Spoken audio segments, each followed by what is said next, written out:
Picture this. It's 1998. You step onto the floor of a massive Abbott manufacturing factory. The machinery is humming, the whole place is flawlessly sterile, and a life-saving miracle drug is literally rolling off the assembly line by the thousands. It is an absolute triumph of modern science.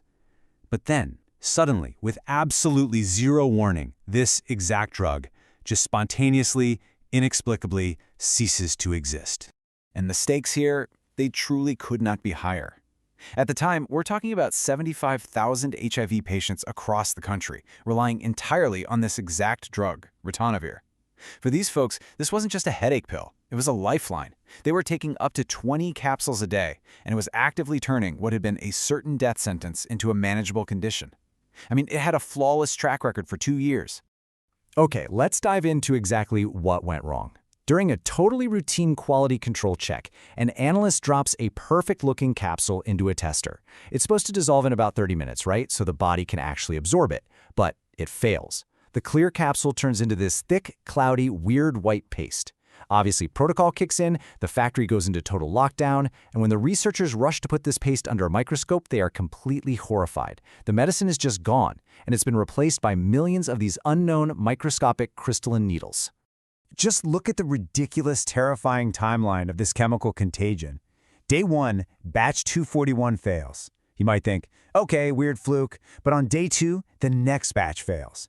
Within a single week, every single tablet coming out of the main Chicago factory and the research lab turns into this cloudy, needle-filled paste. Everything halts. And incredibly, within just 5 weeks, this bizarre contamination had somehow reached every single production facility globally. The sheer panic of the situation is captured so perfectly by the team at Abbott. They later said, "We did not know how to detect it. We did not know what caused it. And we kept asking the question, why now?" It really highlights the utter helplessness of the world's absolute top chemists here. They had the exact formula, perfect temperatures, perfect humidity, yet they were facing this unpredictable pharmaceutical disease that was literally infecting the medicine itself. So, the forensic investigation kicks off. The scientists had to check the chemical fingerprints of this rogue substance. To really understand what they were looking for, we actually have to rewind about 170 years to the discovery of isomers. Basically, isomers are molecules made of the exact same atoms, but they're bonded in entirely different arrangements. And that one simple, tiny structural shift, it fundamentally changes how the chemical behaves in the real world. For example, back in the 19th century, 2 rival chemists discovered they had created compounds with the exact same atomic ingredients: silver, carbon, nitrogen, oxygen. But look at the difference. One guy's compound had strong double bonds, creating a totally stable, honestly kind of boring powder. The other guy's compound? Weak single bonds, making it violently explosive. So the structural bonds dictate absolutely everything.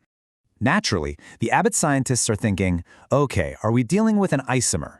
They use a spectrometer, fire some infrared light at the cloudy paste to check its chemical fingerprint, and the molecular fingerprint matched the original medicine almost perfectly. Same atoms, same primary bonds, but the structure had shifted. The molecules were the same, but the way they were packing together in physical space had completely changed. They were dealing with a much more complex suspect. Enter the polymorph. This is the true culprit in our chemical true crime story. A polymorph happens when the exact same molecules stack together in different crystalline patterns. It's kind of like a deck of playing cards, right? You can stack them perfectly into a neat, dense pile, or you can build a really fragile house of cards. The cards themselves are exactly the same, but the way they stack completely dictates the behavior of the whole structure. To make this super relatable, think about tempering chocolate. If a chocolate bar melts in your hot car, it cools into that dull, crumbly, weird mess. It has physically changed its polymorph. To fix it, you literally have to manipulate the temperature to force the molecules to wipe their memory. You melt it at 50 degrees, cool it to 27 to trigger mass nucleation, and then carefully warm it to 32 to select only those strong, shiny crystals that actually taste good. Now, what's really interesting here is contrasting the 2 forms of the drug. On the left, you have the original Form I. This is the hero, the life-saving medicine that dissolved quickly into the patient's bloodstream. But on the right, you have the newly mutated Form II, those microscopic needles.